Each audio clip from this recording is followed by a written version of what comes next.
मित्रांनो, निराधार अनुदान योजनेसाठी मोठी खुशखबर. सप्टेंबरचे पैसे थेट तुमच्या खात्यात येणार, पण कसे जाणून घ्या आत्ताच. नमस्कार मित्रांनो, आजच्या या व्हिडिओमध्ये मी तुम्हाला महाराष्ट्र सरकारच्या निराधार अनुदान योजनेची नवीन अपडेट देणार आहे. तुम्ही किंवा तुमच्या कुटुंबियातील कोणी संजय गांधी निराधार योजना, श्रावण बाळ योजना, इंदिरा गांधी निवृत्ती वेतन योजना, वृद्ध, विधवा किंवा दिव्यांगांसाठी या योजनेचा लाभ घेत असाल तर ही माहिती तुमच्यासाठी खास आहे.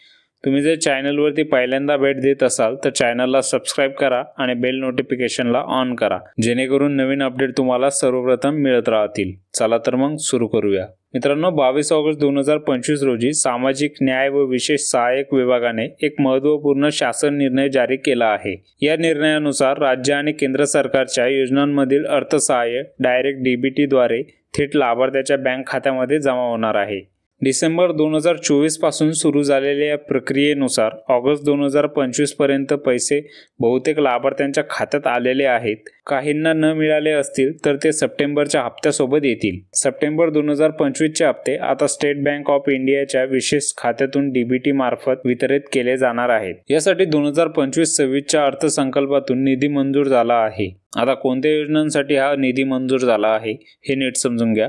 संजय गांधी निराधार अनुदान योजना, श्रावण बाळ सेवा राज्य निवृत्ती वेतन योजना, इंदिरा गांधी राष्ट्रीय वृद्धकाळ निवृत्ती वेतन योजना, विधवा निवृत्ती वेतन आणि दिव्यांग निवृत्ती वेतन योजना, या सर्व योजनांसाठी हा निधी मंजूर झाला आहे. आता हे पैसे थेट तुमच्या बँकेच्या खात्यामध्ये येतील, त्यामुळे आधार आणि बँक डिटेल अपडेट ठेवा. जर काही समस्या असतील तर स्थानिक कार्यालयात संपर्क साधा. मित्रांनो, ही माहिती जास्तीत जास्त निराधार बांधवांपर्यंत पोहोचवा. हा व्हिडिओला लाईक करा, कमेंट करा आणि शेअर करा.